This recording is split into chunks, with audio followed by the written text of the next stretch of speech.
The snow had been falling since morning. Quietly, the way sorrow falls, without announcement, filling every hollow it could find. She was at the kitchen window, hands still in the wash basin, when he came in from the barn and said the thing he had spent 11 months not saying. He said it simply, the way a man states a fact he has tested and found true. He said he had been wrong. He said what she was to him was not what he had hired for. She did not turn from the window right away. Outside, snow kept coming down past the eave in a slow white curtain, settling over the yard the way it settled over everything in that country, patient, thorough, indifferent to what it covered. To understand what that sentence cost him, you had to go back to the station at Milford, Saskatchewan, on the 14th of November the year before, when the westbound from Winnipeg was 40 minutes late and the wind off the open prairie drove needles of cold through every gap in a person's coat. She had been on the platform since 3:30. She had one trunk, a carpet bag that had belonged to her mother, and a letter in her inside pocket that had stopped being true somewhere between the writing of it and her arrival. The man who had written it, a farmer northeast of town, a widower with grown children who had advertised through a Winnipeg correspondence bureau, had died of a stroke in October. No one had thought to write her. She had found this out from the station agent, who told her with the particular discomfort of a man delivering news he had no part in making. She did not sit down. The platform was cold and the bench was colder, and there was nowhere inside the station to wait. That did not feel like charity, so she stood with her back to the wind and looked at a grain elevator at the edge of town. Large and red against a sky the color of old pewter, and she thought the way a person thinks when there is nothing useful left to do. The town had perhaps 300 souls. She knew this because the station agent told her, filling the silence with facts the way people fill silence when they don't know what else to offer. It was the schoolmaster who came. She did not know him for what he was when the wagon came around from the feed store and stopped without being called to. She only saw a man in a dark coat and a hat pulled against the wind, and two girls in the wagon bed. The older one watching her with the serious attention of a child who has learned that strangers sometimes stay and sometimes don't, and the younger one asleep against a feed sack, cheek pressed flat, unconcerned with strangers or anything else. He did not climb down immediately. He sat with the reins across his knee and looked at her the way a man considers a problem he has not yet decided to solve. Not rudeness, assessment. You, the woman from Winnipeg, he said. It was not quite a question. From Ontario, she said, by way of Winnipeg. He looked at the trunk. He looked at the carpet bag. He looked at the sky, which was doing nothing good. I'm in need of a housekeeper, he said. Not, he paused, choosing the word the way a man chooses his footing on uncertain ground. Not a wife. I want that understood. My daughters need someone to keep the house and see to meals and the younger one's lessons. That's the sum of it. She heard the space around the word wife, the way he had almost said something else, and pulled back to the safer shore. I can keep a house, she said. Board and a small wage. He said it plainly, no apology in it. Rooms off the kitchen, used to be a pantry. I've put a bed in. The wind came off the flat land to the north and struck them both equally. When would you want me to start, she said. He climbed down and loaded her trunk without answering, which she took for an answer. The older girl in the wagon bed watched the whole of it with those still dark eyes, and when the woman settled onto the wagon seat, the girl shifted slightly to make room for the carpetbag. An act so small it might have meant nothing at all. The road out of Milford went east and then north into country that widened and flattened as though the land itself had given up on anything ornamental. Fields ran to every horizon, stubbled with the last of the harvest, pale as straw under that pewter sky. She watched it pass and did not speak, and he did not offer conversation, which she was grateful for. The older girl's name was Blythe. She was 9, and she said this herself, unprompted, somewhere past the 2nd mile, in the flat declarative way of children who have decided a fact is worth stating. That's Cora, she said, tilting her head toward her sleeping sister. She's 4. She doesn't wake up easy in the cold. Blythe is a good name, the woman said. The girl looked at her sideways, gauging whether this was real or the kind of thing adults say to children to fill time. She seemed to find it acceptable and looked back at the road. The house came into view between two rows of planted spruce. His doing, she would learn. Planted the first year he'd broken ground as a windbreak and grown taller now than he'd intended. The house itself was 2 stories, white clapboard, a covered porch running the full front, a kitchen addition tacked on the back like a thought added late, lights in 2 windows, smoke from the chimney, a gray dog under the porch that lifted its head and watched without rising. "That's Anchor," Blythe said. "He doesn't bark at things he's already decided about." She climbed down before he could come around and stood a moment looking at the house the way she had learned to look at new places, not with hope, which got heavy, but with attention, which was lighter and more useful. The kitchen was warm and smelled of something with barley that had been going since mid-morning by the smell of it. She found 2 bowls already set on the table, a third, a fourth, not 5, 4. See. She set her carpetbag on the chair nearest the door and did not look at the empty 4th setting long. She went to the stove and lifted the lid of the pot and stirred it once. And whatever she found there, she said nothing about it except to ask where the salt was kept. He told her. He went out to see to the horse. Blythe watched from the doorway while her sister, now awake and blinking, stood behind her with a thumb near her mouth that she seemed to be resisting putting in. "Are you staying?" Blythe said. "For now," she said. The girl considered this. "Papa said the last one left after 3 weeks. I'm not her." Something in Blythe's face shifted, almost too fast to read. She took her sister by the shoulder and steered her toward the stairs, and the woman heard their boots on the steps and the low sound of Blythe explaining something in the particular tone older siblings use when they have appointed themselves responsible for the truth. She added salt to the pot. She set a 5th bowl on the table. She let the rest of the evening arrange itself. He was a man of parallel silences. There was the silence that meant he had nothing to say, and there was the silence that meant he had something he had decided not to say, and she learned to tell the difference within the first 2 weeks. The first kind was easy to be around. The second had a weight to it, like a door not quite latched. He taught school 5 days a week and came home before dark.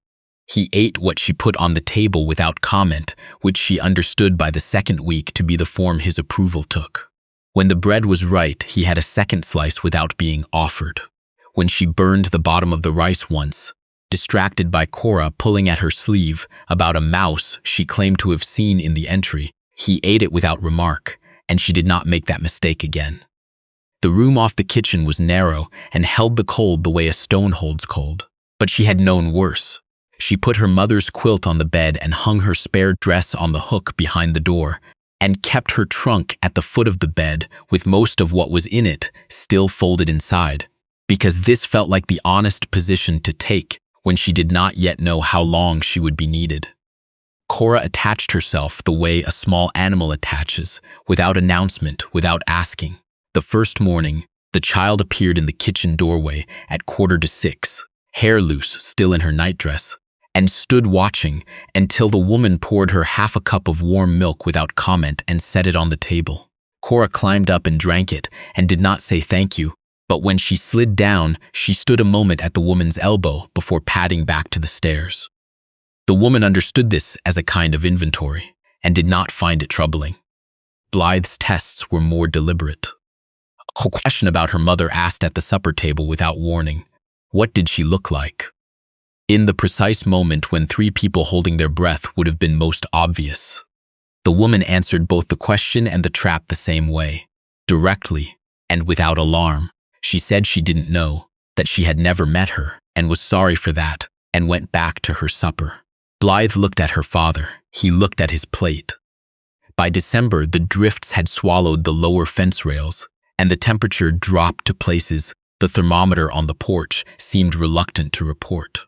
He broke ice in the water trough each morning before the girls were up, and she had coffee on the stove when he came back in. And neither of them remarked on this arrangement, which had not been agreed upon, but simply become true. Blythe's cough started in the 2nd week of January. Low at first, a sound she caught in the night through the thin wall between her room and the stairs. the kind of cough that lives in the chest and does not give up easily. She rose in the dark and heated broth and left it covered on the stove, and in the morning Blythe came down with the look of a child who has decided illness is not an excuse for anything. "I'm all right," Blythe said, before being asked. "I know," the woman said, and put the broth in front of her anyway. He stood in the doorway watching this exchange with his coat half on, and said nothing, and went out to the barn. The cough persisted. She made a poultice from the mustard in the pantry and applied it without ceremony, the way she did most things, and Blythe submitted with the dignity of a person who has decided that objecting costs more than it saves. Cora watched from the doorway with her thumb in her mouth, which she had given up in November and was apparently reconsidering. On the fourth night, the cough woke him. She heard his footsteps cross the floor above her, once, twice, and then the creak of the stairs. He came into the kitchen at midnight in his work clothes, as if he hadn't been sleeping any better than the child. She was already at the stove, a pot of water going, a jar of honey on the counter. He stood in the doorway, looking at what she'd prepared, and did not say anything for a moment. "She's had this before," he said finally. "Last winter. Took 3 weeks to clear. It'll clear faster if she stays warm and drinks what she's given." He ran a hand along his jaw.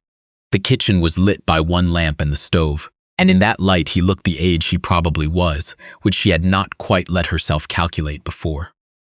"Is there anything you need," he said, "that we don't have?" "Oil of eucalyptus, from the druggist in town if it can be managed." "I'll go tomorrow." The road might be drifted. "I'll go tomorrow," he said again, with the same voice, as if repetition were a kind of decision. He went, through a wind that drove snow sideways off the fields all the way to Milford and back. He returned in the late afternoon, hat and coat caked, and set a small brown bottle on the kitchen counter without a word and went back out to see to the horse. She picked up the bottle. She did not say thank you to the empty kitchen, but she came close. Blythe turned the corner at the end of the week. On the morning the cough was finally gone, Cora ran down to the kitchen and announced it to no one in particular, spinning once in the middle of the floor as if the news required a physical response. That evening, without being asked, Blythe came and stood beside her while she was mending. "You didn't have to get up at night," she said. "I was awake." Blythe looked at her hands, at the needle moving through the collar being turned. "You were awake every night." The woman did not answer this. She cut the thread and set the shirt aside, and Blythe went to bed without saying anything more, and the house settled into its nighttime sounds. The wind at the east window, the stove ticking as it cooled, anchor shifting under the porch.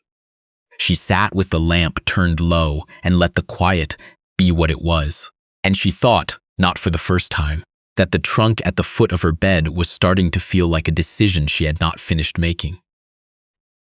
February came in hard. There had been a lull in January, 2 weeks where the temperature rose enough to make the roads passable, and she had let herself believe the worst was over. It was not.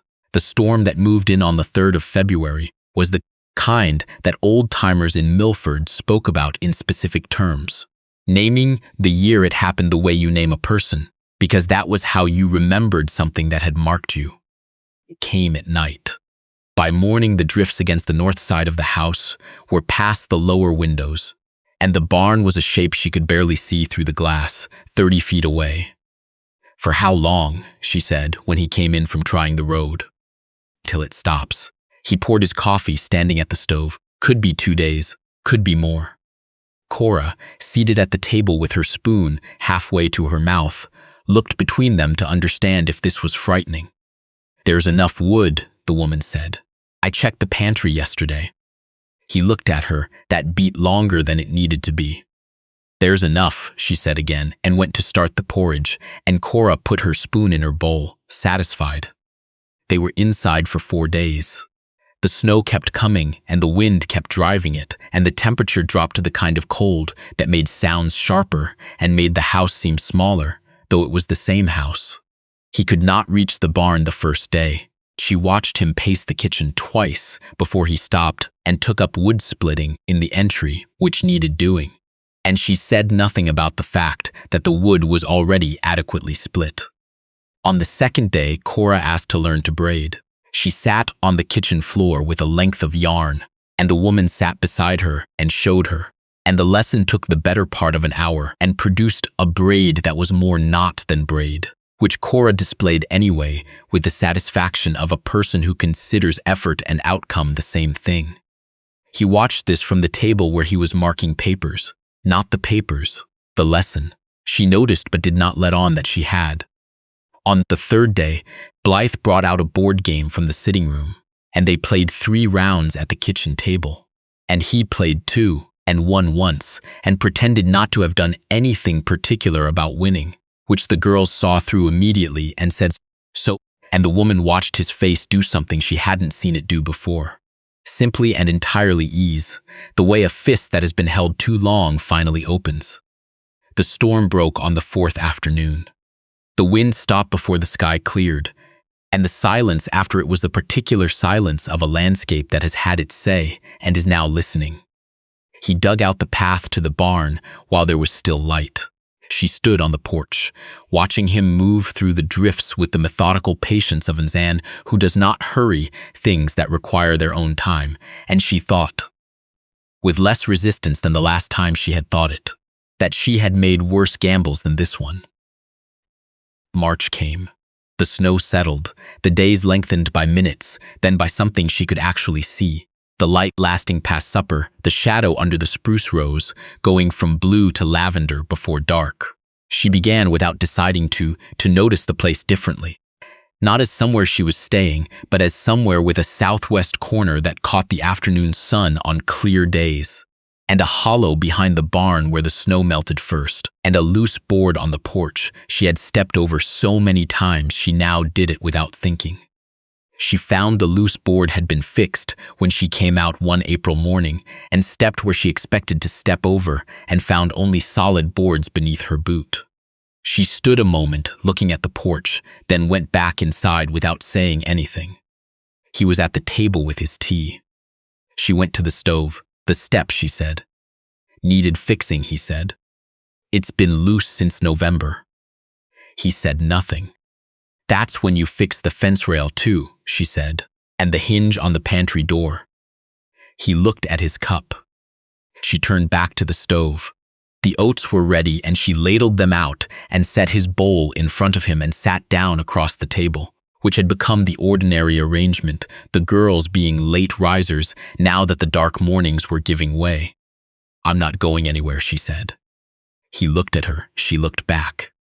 "I'm not saying I am. I'm saying I'm not." She picked up her spoon, in case that was the concern.